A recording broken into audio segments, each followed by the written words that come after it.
Hello, everybody. So, as you can see from the title, I got a successful edit into the Stanford Encyclopedia of Philosophy in their Intrinsic versus Extrinsic Value article.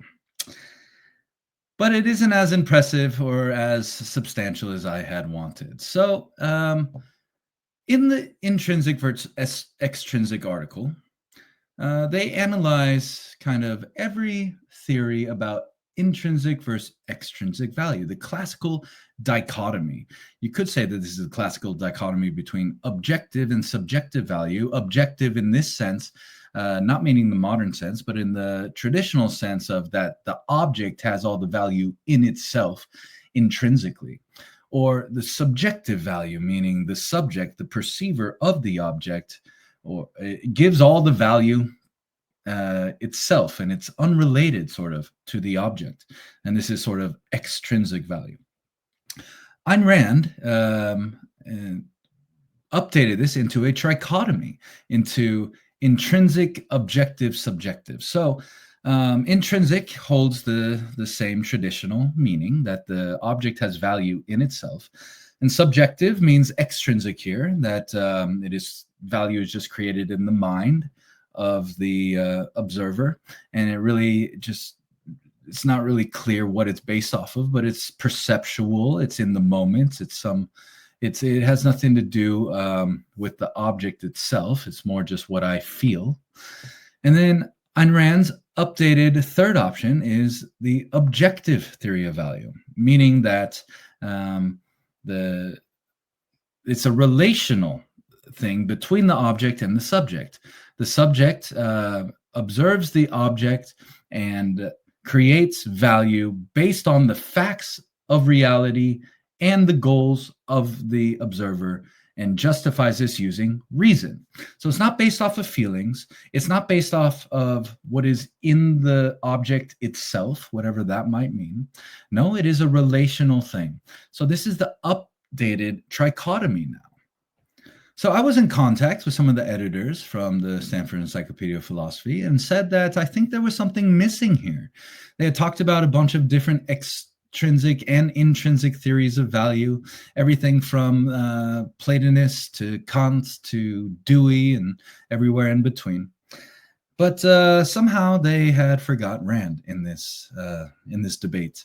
And of course, I think that she kind of solved this problem, because nobody can make sense completely of intrinsic value, and extrinsic, it's just kind of whatever you feel. So that leaves a lot to be desired. But Rand solved this as a relational theory between the object and the subject. So they asked me to quote specifically what they thought I should be included in the article. I sent it to them in email. They thought that it warranted further consideration. And they contacted the actual writers of the article. The writers agreed that something must be included. So before we talk about what was included in it, I want to talk about what I thought should be in the article. So the first passage is the most encompassing and simple. I'll read it out loud here. There are, in essence, three schools of thought on the nature of the good: the intrinsic, the subjective, and the objective. The intrinsic theory holds that the good is inherent in certain things or actions as such, regardless of the context and consequences, regardless of any benefit or injury they may cause to the actors and subjects involved.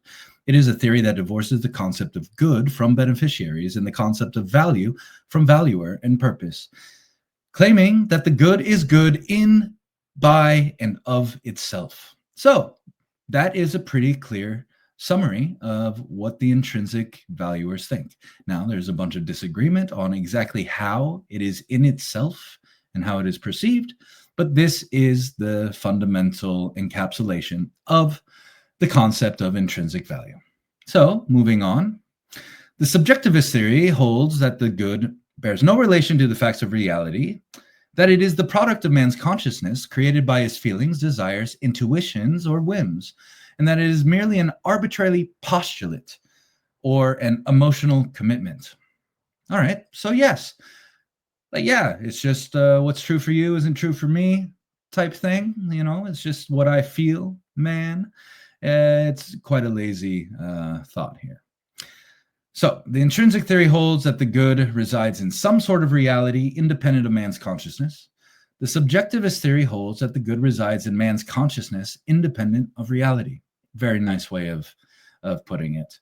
So, now she will describe the objectivist theory, and this is what her philosophy, Objectivism, is named after.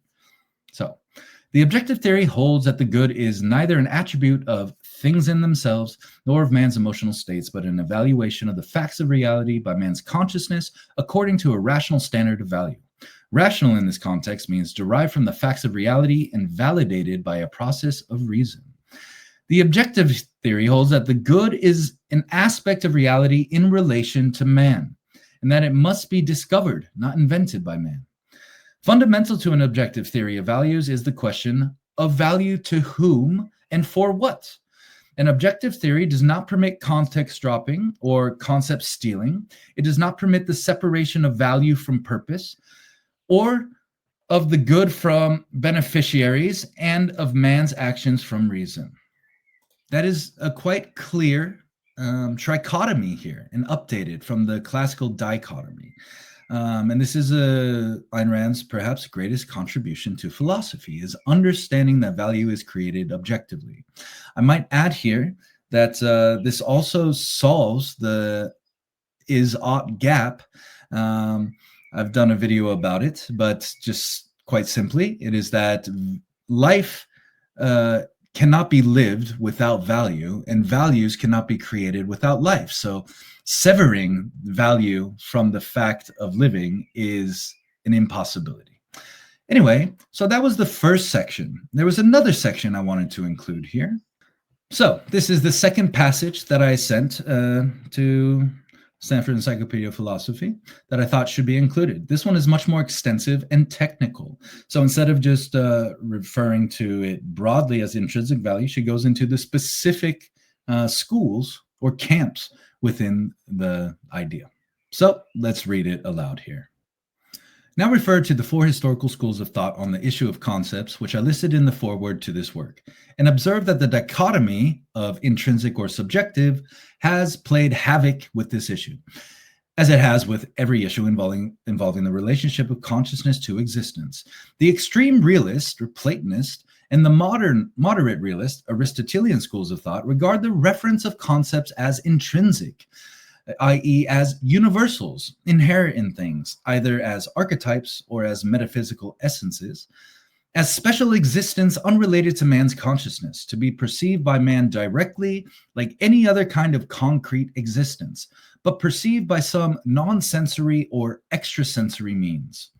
The nominalist and conceptualist schools regard concepts as subjective, i.e. as products of man's consciousness, unrelated to the facts of reality, as mere names or notions arbitrarily assigned to arbitrary groupings of concretes on the ground of vague, inexplicable resemblances. The extremist realist school attempts, in effect, to preserve the primacy of existence, which is reality, by dispensing with consciousness, i.e. by converting concepts into concrete existence and reducing consciousness to the perceptual level, i.e. to the automatic function of grasping percepts by supernatural means, since no such percepts exist. The extreme nominalist contemporary school attempts to establish the primacy of consciousness by dispensing with existence, that is, reality, i.e. by denying the status of existence even to concretes and converting concepts into conglomerates of fantasy constructed out of the debris of other lesser fantasies, such as words without reference or incantations of sounds corresponding to nothing in an unknowable reality.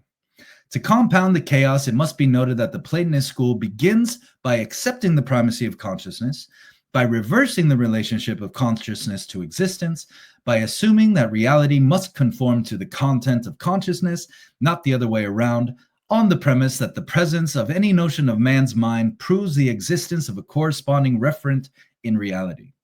But the Platonist school still retains some vestige of respect for reality, if only in unstated motivation. It distorts reality into a mystical construct in order to extort its sanction and validate subjectivism. The nominalist school begins with empiricist humility by negating the power of consciousness to form any valid generalizations about existence, and ends up with a subjectivism that requires no sanction, a consciousness freed from the tyranny of reality. None of these schools regards concepts as objective, i.e., as neither revealed nor invented, but as produced by man's consciousness in accordance with the facts of reality, as mental integrations of factual data computed by man, as the products of a cognitive method of classification whose processes must be performed by man, but whose content is dictated by reality. So, if we're talking about value and how it's created, is it created intrinsically or extrinsically? Well, what I just read you seems that it must be included in the discussion. Well, I was excited when they wrote back to me that yes, this warrants further consideration, and we will get back to you. Well, how was it included? Let's see here. So there are 6 sections here. What has intrinsic value? What is intrinsic value? Is there such thing as intrinsic value at all? What sort of things can have it? How can it be computed? And what is extrinsic value? So really what I read to you doesn't fit anywhere perfectly here. But definitely it could fit in, is there such a thing as intrinsic value at all?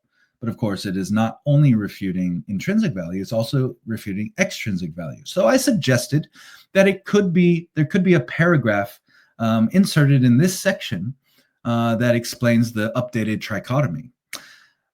I also suggested, and I preferred this suggestion, that a 7th section was created. And is there something outside of the dichotomy? And neither of these were actually accepted. So how was it accepted? Let's check here. Let's go here. So we have Hägerström.